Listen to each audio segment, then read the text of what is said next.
জাতির পিতার স্বদেশ প্রত্যাবর্তনের মধ্য দিয়ে পূর্ণতা পায় মুক্তিযুদ্ধ, বিজয় বললেন প্রধানমন্ত্রী।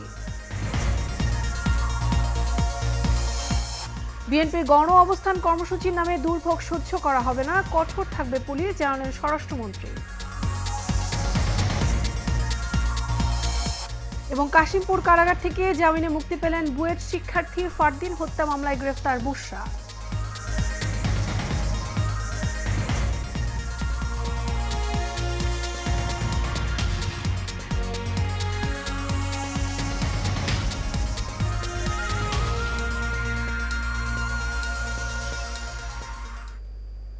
স্বাগত এশিয়ান নিউজে, আপনাদের সঙ্গে আছি আমি মিতা মৌসুমী। এতক্ষণ শুনছিলেন বিআরবি কেবল ইন্ডাস্ট্রিজ লিমিটেড সংবাদ শিরোনাম। এবারে চলে যাব বিস্তারিত সংবাদে। গণতন্ত্র থেকে বিএনপির জন্ম নয়, তাদের জন্ম ক্ষমতা দখলকারীদের মাধ্যমে। তাই তারা আগুন সন্ত্রাস ছাড়া দেশের মানুষের মঙ্গল কামনা করতে পারে না বলে মন্তব্য করেছেন প্রধানমন্ত্রী শেখ হাসিনা।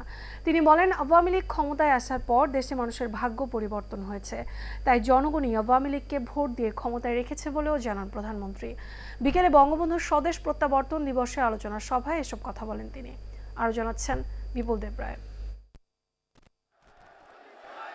স্বদেশ প্রত্যাবর্তন দিবস উপলক্ষে রাজধানীর বঙ্গবন্ধু আন্তর্জাতিক সম্মেলন কেন্দ্রে আওয়ামী লীগের উদ্যোগে এই সভার আয়োজন করা হয়। এতে প্রধান অতিথি হিসেবে উপস্থিত ছিলেন আওয়ামী লীগ সভাপতি ও প্রধানমন্ত্রী শেখ হাসিনা। এ সময় প্রধানমন্ত্রী বলেন, তৃণমূল মানুষকে শক্তিশালী করতে কাজ করে গিয়েছিলেন বঙ্গবন্ধু শেখ মুজিবুর রহমান। তবে বঙ্গবন্ধুকে হত্যার পর তা ভেস্তে যায়। তাকে হত্যা করে এদেশের মানুষের ভাগ্য নিয়ে ছিনিমিনি খেলাটাই ছিল এই স্বাধীনতা বিরোধীদের একমাত্র প্রচেষ্টা। যে কারণেই বাংলাদেশের মানুষ মাথা তুলে দাঁড়াক, উন্নত হোক, সেটা তারা কখনোই চায়নি। মানুষের ভাগ্য পরিবর্তন করেছে আওয়ামী লীগ। আওয়ামী লীগ যা বলে তা করে বলে জানান প্রধানমন্ত্রী। 14 বছরের আগের বাংলাদেশ যে কি ছিল, এখনকার ছেলে মেয়েরা সেটা ধারণাই করতে পারবে না, সেটা তারা চিন্তাই করতে পারবে না। কিন্তু তাদের এটা জানা উচিত যে এটা আওয়ামী লীগ ওয়াদা দিয়েছিল, আর ওয়াদা দিয়েছিল বলেই আওয়ামী লীগ তা পূরণ করেছে। আওয়ামী লীগ যা বলে আওয়ামী লীগ সেই কথা রাখে। বিএনপি হচ্ছে ভাসমান দল, তাই তারা দেশের মানুষের মঙ্গল চায় না। বারবার যারা জনগণ দ্বারা প্রত্যাখ্যাত বিতাড়িত, তারা গণতন্ত্রটা চর্চা করলো কবে? তাদের নিজেদেরই গণতন্ত্র নেই, তাদের দলের কোনো ঠিকানা নেই। একটা মাইক লাগিয়ে, হ্যাঁ আমরা ডিজিটাল বাংলাদেশ করেছি, তাদের কিছু ভাড়াটে লোক আছে দেশে বিদেশে বসে সোশ্যাল মিডিয়াতে সারাদিন আমাদের বিরুদ্ধে কুৎসা রটাবে আর মানুষকে বিভ্রান্ত করার চেষ্টা করে। আওয়ামী লীগ গণমানুষের দল জানিয়ে শেখ হাসিনা বলেন, লাখো শহীদের আত্মত্যাগ বৃথা যেতে পারে না। বিপুল দেবরাই, এশিয়ান টেলিভিশন, ঢাকা। স্বাধীন বাংলাদেশের মহান স্থপতি জাতির পিতা বঙ্গবন্ধু শেখ মুজিবুর রহমানের ঐতিহাসিক স্বদেশ প্রত্যাবর্তন দিবসে তার প্রতিকৃতিতে পুষ্পস্তবক অর্পণ করে শ্রদ্ধা জানিয়েছেন প্রধানমন্ত্রী শেখ হাসিনা। আজ ধানমন্ডি 32 নম্বরে বঙ্গবন্ধু স্মৃতি জাদুঘরের সামনে রক্ষিত জাতির পিতার প্রতিকৃতিতে শ্রদ্ধা জানান তিনি। পুষ্পস্তবক অর্পণের পর জাতির পিতার স্মৃতির প্রতি গভীর শ্রদ্ধা জানিয়ে কিছুক্ষণ নীরবে দাঁড়িয়ে থাকেন তিনি। পরে আওয়ামী লীগের সভাপতি হিসেবে দলের সিনিয়র নেতাকর্মীদের নিয়ে জাতির পিতার প্রতিকৃতির বেদিতে পৃথক আরেকবার পুষ্পস্তবক অর্পণ করেন তিনি। পাকিস্তানের কারাগার থেকে 1972 সালের 10 জানুয়ারি মুক্ত হয়ে বঙ্গবন্ধু তার স্বপ্নের স্বাধীন সার্বভৌম বাংলাদেশে ফিরে আসেন।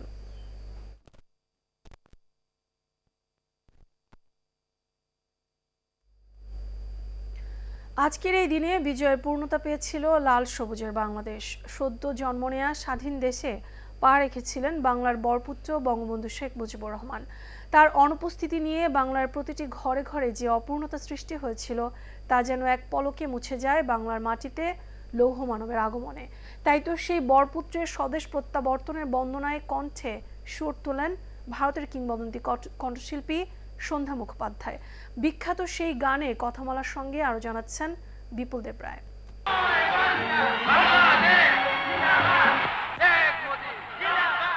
রেসকোর্স ময়দানে গিয়ে যে ভাষণ দিলেন যে পাকিস্তানিরা আজকে পরাজিত হয়ে অস্ত্র সমর্পণ এবং আত্মসমর্পণ করে তারা দেশ থেকে বিদায় নিয়েছে, এটা ঠিক, কিন্তু তাদের যে দোষর, প্রত্যক্ষ এবং পরোক্ষ দোষর, তারা কিন্তু এই দেশে রয়ে গেছে। তাদের ষড়যন্ত্র এখন অব্যাহত আছে। আপনারা সতর্ক থাকবেন, কিন্তু আমরা সতর্ক থাকতে পারিনি। সেই কারণে 75-এর 15ই আগস্ট জাতির পিতা বঙ্গবন্ধু সপরিবারে জীবন দিয়ে গেলেন। আমার মনে হয় আজকে বঙ্গবন্ধুর স্বদেশ প্রত্যাবর্তন দিবসে আমাদের উচিত হবে এবং আমাদের সংকল্প নিতে হবে যে সকল ষড়যন্ত্রের চক্র, সকল ষড়যন্ত্রের জাল ছিন্ন করে আমরা দেশকে বঙ্গবন্ধুর স্বপ্নের সোনার বাংলায় পরিণত করব। আমি কারাগারে বন্দী ছিলাম, ফাঁসি কাটতে যাবার জন্য প্রস্তুত ছিলাম, কিন্তু আমি জানতাম আমার বাঙালিকে কেউ দাবায় রাখতে পারবে না।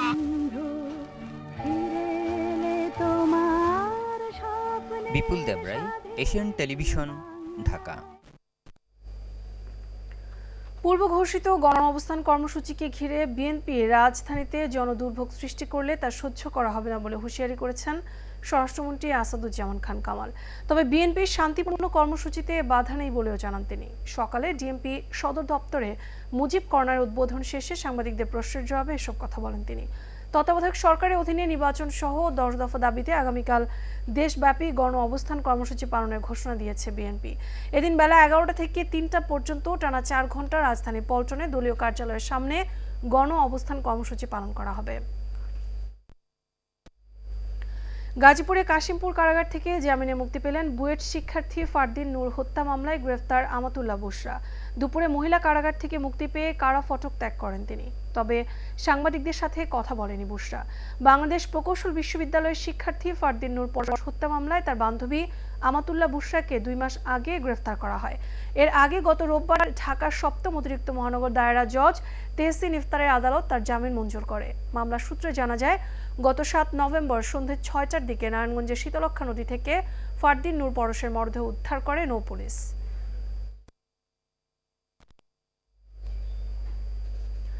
মধ্য জানুয়ারির মধ্যে ইলেকট্রনিক ভোটিং মেশিন প্রকল্প পাস না হলে 150 আসনে ইভিএমে ভোট করা সম্ভব নয় বলে জানিয়েছেন নির্বাচন কমিশনার রাশেদা সুলতানা।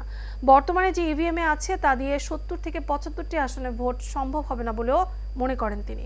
এদিকে জনপ্রতিনিধিত্ব আদেশ সংশোধনটি বিল আকারে প্রস্তুত হলেও তা কমিশনের কাছে এখনো আসেনি। বিলের সবকিছু খতিয়ে দেখার প্রয়োজন আছে বলেও জানান এই কমিশনার। খাদিজাতুল কোবরা রিপোর্ট। ভোট বাতিলে ইসির ক্ষমতা বাড়ানো, ভোট বন্ধে প্রিজাইডিং কর্মকর্তার ক্ষমতা বাড়ানো, প্রার্থীর এজেন্টদের ভয়ভীতি দেখালে বা কেন্দ্রে যেতে বাধা দিলে শাস্তির বিধান, সাংবাদিকদের দায়িত্ব পালনে বাধা দিলে শাস্তি, রাজনৈতিক দলের সব পর্যায়ের কমিটিতে নারী প্রতিনিধিত্ব নিশ্চিতে 2030 সাল পর্যন্ত সময় দেয়া সহ বেশ কিছু সংশোধনীর প্রস্তাব দেয় কাজী হাবিবুল আওয়াল কমিশন। আইন মন্ত্রণালয়ে 3 মাস আগে এই প্রস্তাব জমা দেয়া হলেও সংশোধন বিষয়ে নেই তেমন কোনো অগ্রগতি।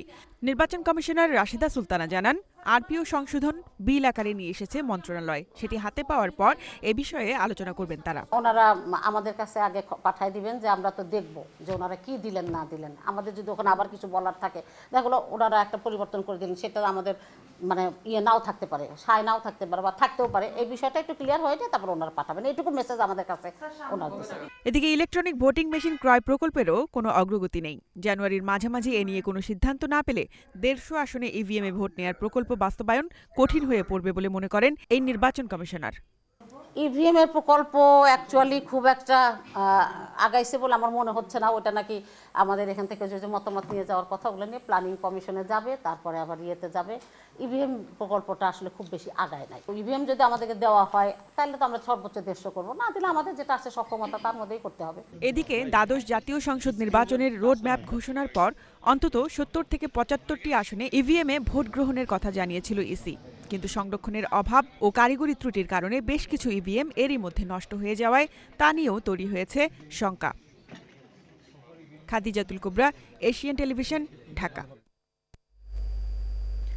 জাতির জনক বঙ্গবন্ধু শেখ মুজিবুর রহমানের স্বদেশ প্রত্যাবর্তনের মাধ্যমে বাংলাদেশের মানুষ বিজয়ের পূর্ণতা লাভ করেছিল বলে জানিয়েছেন বঙ্গবন্ধু সৈনিক লীগের সভাপতি ও এশিয়ান গ্রুপ এবং এশিয়ান টেলিভিশনের চেয়ারম্যান বীর মুক্তিযোদ্ধা আলহাজ হারুনুর রশিদ সিএপি।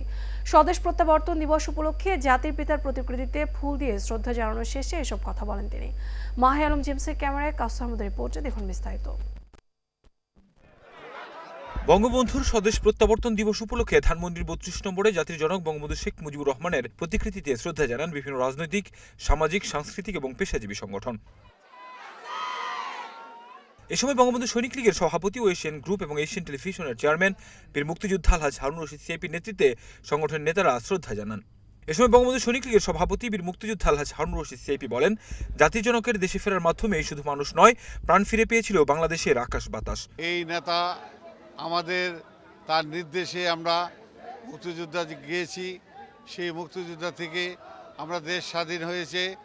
স্বাধীন হওয়ার পরে এই দিনে আমার জাতির পিতা শেখ মুজিবুর রহমান স্বদেশ আসে এবং এই দেশের বাংলার মাটিতে পাড়া দেয়। সেই বাংলা মাটির পাড়া দেওয়ার পরে বাংলার মাটির ৭.৫ কোটি লোক, সেই ৭.৫ কোটি নয়নের মণি আসার পরে আমরা পেয়েছি, দেশ পেয়েছি স্বাধীন এবং জাতির পিতাকে ফেরত পেয়েছি। জাতির জনকের যুদ্ধ বিধ্বস্ত দেশ গড়ার সেই স্বপ্ন ঘাতকরা বাস্তবায়ন করতে দেয়নি বলে আক্ষেপ জানান আলহাজ হারুন রশিদ সিআইপি। জাতির পিতার জন্য আপনারা সবাই দোয়া করবেন, সে যেন বেস্ট নসিব হতে পারে, তার পরিবার যেন ওই দিনকার যারা ইন্তিকাল করছে তারা যেন বেস্ট নসিব হতে পারে। শ্রদ্ধা জানানোর পর জাতির পিতার প্রতিকৃতিতে দাঁড়িয়ে 15 আগস্ট এবং 21 আগস্ট গ্রেনেড হামলায় নিহত শহীদদের আত্মার মাগফিরাত কামনা করেন বঙ্গবন্ধু সৈনিক লীগের নেতাকর্মীরা। কাউসার আহমেদ, এশিয়ান টেলিভিশন, ঢাকা। জামায়াত বিএনপির চক্রান্তের বিরুদ্ধে নেতাকর্মীদের ঐক্যবদ্ধ হয়ে কাজ করার আহ্বান জানিয়েছেন যুবলীগের সাধারণ সম্পাদক আলহাজ মাইনুর হোসেন খান নিখিল।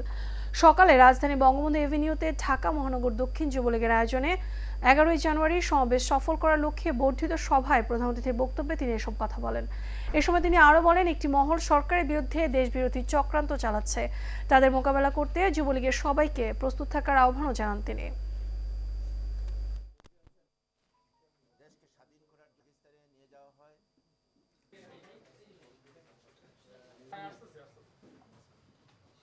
সারা বাংলাদেশের আওয়ামী পরিবারের নেতাকর্মীরা শত নির্যাতনের শিকার হয়েও বিএনপির গায়ে কিন্তু একটি আঁচড়ও দেয়নি, আজ অবধি দেওয়া হয়নি। আমরা যারা শেখ হাসিনার কর্মী, আমরা বীরের জাতি, আমরা বীরের সাথেই তাদেরকে মোকাবেলা করবো ইনশাআল্লাহ। আমরা প্রস্তুত আছি দেশ ও জাতির কল্যাণে, মানুষের কল্যাণে এবং এই দেশের অগ্রগতির জন্য, এবং মাননীয় প্রধানমন্ত্রীর পাশে আমরা সদা সর্বদা জাগ্রত থাকবো ইনশাআল্লাহ। রংপুরে তারাগঞ্জে দুটি বাসের মুখোমুখি সংঘর্ষে 3 জন নিহত হয়েছেন। তারাগঞ্জের চিকলি দেওয়ালি এলাকায় এই দুর্ঘটনা ঘটে। এ সময় আহত হয়েছেন আরও 11 জন। আহতদের উদ্ধার করে তারাগঞ্জ উপজেলা স্বাস্থ্য কমপ্লেক্সে ও রংপুর মেডিকেলে ভর্তি করা হয়েছে। অন্যদিকে টাঙ্গাইলের ঘাটাইলে 2 ট্রাকের মুখোমুখি সংঘর্ষে আব্দুল জলিল নামে এক চালক নিহত হয়েছেন। সকাল 6:30টায় উপজেলার হরিপুর বাসস্ট্যান্ড এলাকায় এই দুর্ঘটনা ঘটে। এই ঘটনায় উভয় ট্রাকের আরও 4 জন আহত হয়েছেন। চাঁদপুর কুমিল্লা আঞ্চলিক মহাসড়কের কচুয়া শাহরাস্তি উপজেলার মধ্যবর্তী রসুলপুর এলাকায় বাস মোটরসাইকেল সংঘর্ষে 2 জন নিহত হয়েছে। দুপুরে কুমিল্লাগামী বাসটি মোটরসাইকেলটিকে চাপা দিলে ঘটনাস্থলে মোটরসাইকেল চালক জাহিদ হোসেন ও আরোহী জাবের হোসেন মারা যায়। নিহতরা নয়াগাঁও গ্রামের জাহাজি বাড়ির আব্দুর রাজ্জাকের ছেলে শিক্ষক জাহিদ হোসেন ও কুমিল্লা লাকসাম উপজেলার দামতিয়া গ্রামের শাহাবুদ্দিনের ছেলে জাবেদ হোসেন। গ্রামীণ ব্যাংকের উদ্যোগে গাজীপুর জোনের বাসন শাখায় সংগ্রামী সদস্যদের কম্বল বিতরণ করা হয়েছে। দেশব্যাপী চলমান কর্মসূচির অংশ হিসেবে দুপুরে বাসন শাখায় এসব বিতরণে প্রধান অতিথি হিসেবে উপস্থিত ছিলেন গ্রামীণ ব্যাংক পরিচালনা পর্ষদের চেয়ারম্যান অধ্যাপক ডক্টর AKM সাইফুল মজিদ। বিশেষ অতিথি ছিলেন গ্রামীণ ব্যাংকের ব্যবস্থাপনা পরিচালক মোহাম্মদ আব্দুর রহিম খান, উপব্যবস্থাপনা পরিচালক মুসলেউদ্দিন। এ সময় আরও উপস্থিত ছিলেন গাজীপুর জোনের জোনাল ম্যানেজার আব্দুল হাদি সহ গ্রামীণ ব্যাংকের কর্মকর্তারা।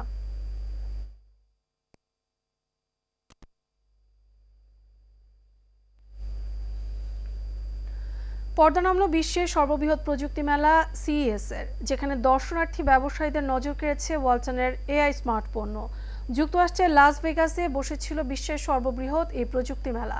4 দিন ব্যাপী এ মেলার প্রতিটি দিনই ওয়ালটন প্যাভিলিয়নে এসেছেন বিশ্বের বিভিন্ন দেশের অসংখ্য দর্শনার্থী ও উদ্যোক্তা ব্যবসায়ীরা।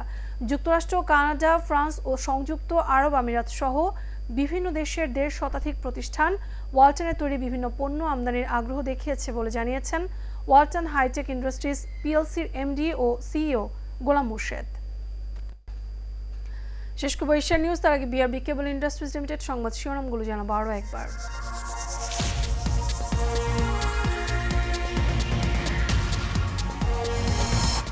জাতির পিতার স্বদেশ প্রত্যাবর্তনের মধ্য দিয়ে পূর্ণতা পায় মুক্তিযুদ্ধের বিজয়, বললেন প্রধানমন্ত্রী। বিএনপির গণ অবস্থান কর্মসূচির নামে দুর্ভোগ সহ্য করা হবে না, কঠোর থাকবে পুলিশ, জানালেন স্বরাষ্ট্রমন্ত্রী। এবং কাশিমপুর কারাগার থেকে জামিনে মুক্তি পেলেন বুয়েট শিক্ষার্থী ফারদিন হত্যা মামলায় গ্রেফতার বুশরা।